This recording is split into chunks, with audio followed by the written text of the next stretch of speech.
Sahabat-sahabat Kristus, salam jumpa dalam acara Sabtu Sarapan bersama Tuhan. Adapun menu sarapan hari ini diambil dari Ulangan pasal 29 ayat 29. Hal-hal yang tersembunyi ialah bagi Tuhan Allah kita, tetapi hal-hal yang dinyatakan ialah bagi kita dan bagi anak-anak kita sampai selama-lamanya, supaya kita melakukan segala perkataan hukum Taurat ini. Di dunia ini ada hal-hal yang tersembunyi dan ada juga hal-hal yang dinyatakan oleh Allah bagi umat manusia ciptaannya. Allah sejatinya telah menyatakan banyak hal untuk dilakukan oleh umat manusia ciptaannya melalui Taurat yang secara khusus diberikan kepada bangsa Israel sebagai umat pilihannya.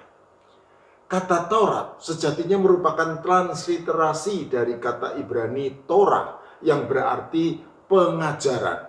Dan Taurat memang merupakan bahan pengajaran bagi bangsa Israel dalam hubungannya dengan Yahweh atau Tuhan yang memilih mereka sebagai umatnya. Taurat adalah 5 kitab pertama dari Tanakh atau kitab suci Ibrani yang dalam perkembangannya juga merupakan bagian dari perjanjian lama dalam Alkitab. Adapun nama kelima kitab tersebut diambil dari kata-kata pembukaan pada masing-masing kitab, yaitu 1. Bereshit yang berarti pada mulanya. 2. Shemot yang berarti nama-nama. 3. Wayikra yang berarti lalu ia memanggil. 4. Bamidbar yang berarti di padang gurun. 5. Debarim yang berarti perkataan-perkataan. Perlu diketahui bahwa terjemahan nama kelima kitab Taurat ke dalam bahasa-bahasa lainnya bukan berasal dari Tanakh atau kitab suci Ibrani, melainkan dari Alkitab bahasa Latin atau Vulgata yang menerjemahkannya dari Septuaginta yang merupakan kitab suci Ibrani berbahasa Yunani. Kelima kitab Taurat dalam versi bahasa Yunani lazim disebut Pentateuch yang berarti 5 kitab. Selanjutnya, berbeda dengan Tanakh, Septuaginta memilih untuk memberi nama kelima kitab Taurat berdasarkan isi masing-masing kitab, yaitu 1. Genesis yang berarti penciptaan atau kejadian. Karena kitab pertama ini berisi tentang penciptaan atau kejadian awal mula terbentuknya alam semesta berserta segala isinya, termasuk manusia yang tercantum pada awal kitab. 2. Exodus yang berarti keluaran. Karena kitab kedua ini berisi tentang peristiwa keluarnya seluruh bangsa Israel dari Mesir yang merupakan tanah perbudakan untuk menuju ke Kanaan yang merupakan tanah perjanjian. 3. Levitikus yang berarti kaum Lewi. Karena kitab ketiga ini berisi hukum-hukum kultus bagi kaum Lewi sebagai para imam. 4. Numeri yang berarti bilangan. Karena kitab keempat ini berisi laporan cacah jiwa yang tercantum pada awal kitab.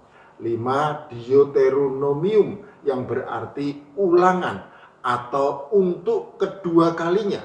Karena kitab kelima ini berisi salinan hukum sebagaimana tercantum pada Ulangan pasal 17 ayat 15. Yang oleh para penerjemah Yunani secara keliru mengira hal tersebut berlaku untuk seluruh kitab. Tradisi Yahudi yang ekstrim meyakini bahwa seluruh Taurat ditulis oleh Musa, termasuk nubuat tentang kematian dirinya dan peristiwa-peristiwa yang terjadi setelahnya. Tetapi tradisi Yahudi yang moderat meyakini bahwa kecuali bagian penutup dari kitab Ulangan yang berisi catatan mengenai akhir hidup Musa, sejatinya Taurat memang ditulis oleh Musa.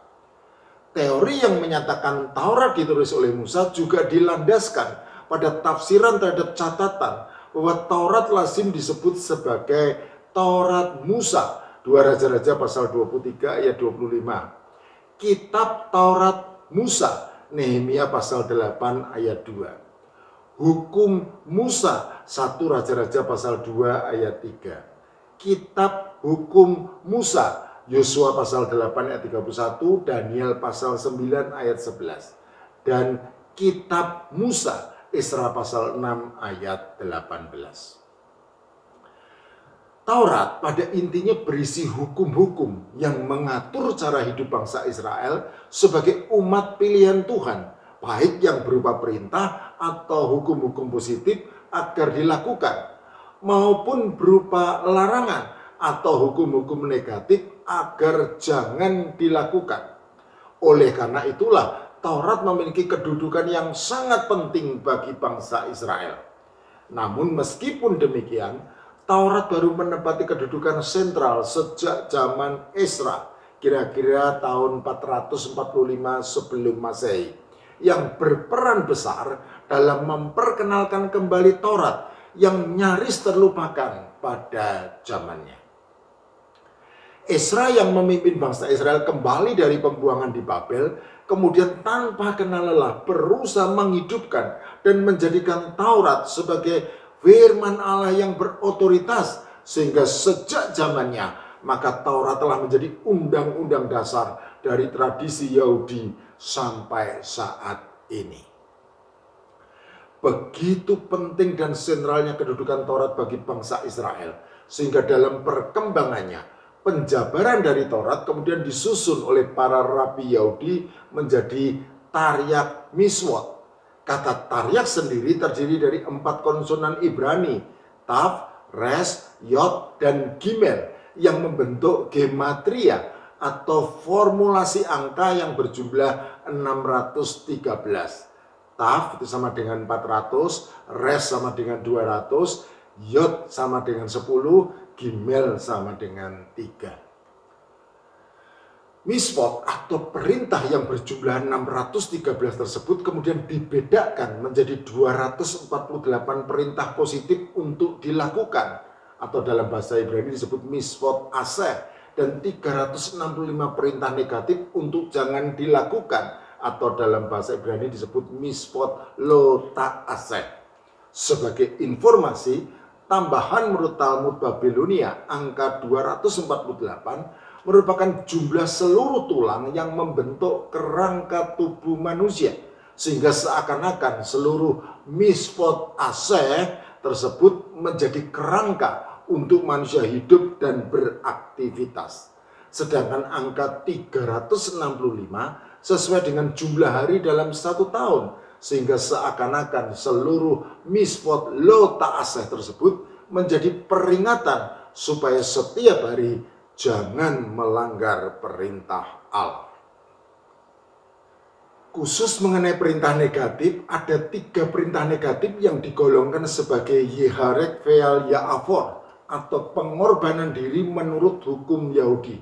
Artinya, orang seharusnya membiarkan dirinya dibunuh daripada melanggarnya, yaitu 1. Pembunuhan, 2. Penyembahan berhala, 3. Berkelamin dengan sesama jenis, misalnya laki-laki dengan laki-laki, berkelamin dengan binatang, dan hubungan badan terlarang lainnya, sebagaimana sudah diatur dalam hukum yang tercatat pada Imamat pasal 18 ayat 1-30.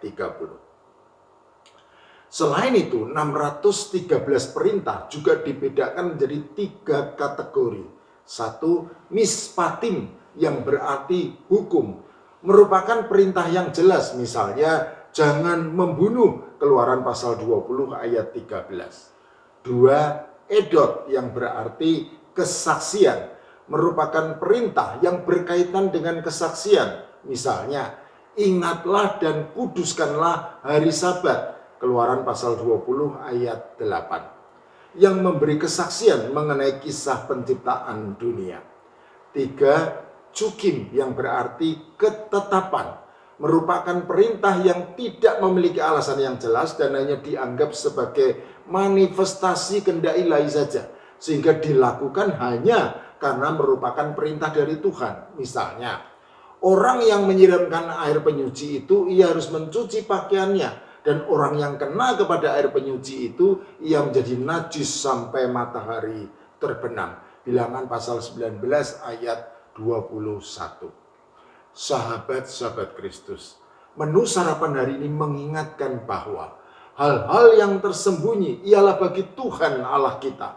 Tetapi hal-hal yang dinyatakan ialah bagi kita dan bagi anak-anak kita sampai selama-lamanya. Supaya kita melakukan segala perkataan hukum Taurat ini. Ulangan pasal 29 ayat 29. Ya, di dunia ini memang ada hal-hal yang tersembunyi. Tetapi ada juga hal-hal yang dinyatakan oleh Allah bagi umat manusia ciptaannya. Allah sejatinya telah menyatakan banyak hal untuk dilakukan oleh kita sekalian, para Israel rohani, melalui Taurat yang secara khusus diberikan kepada bangsa Israel sebagai umat pilihannya. Amin.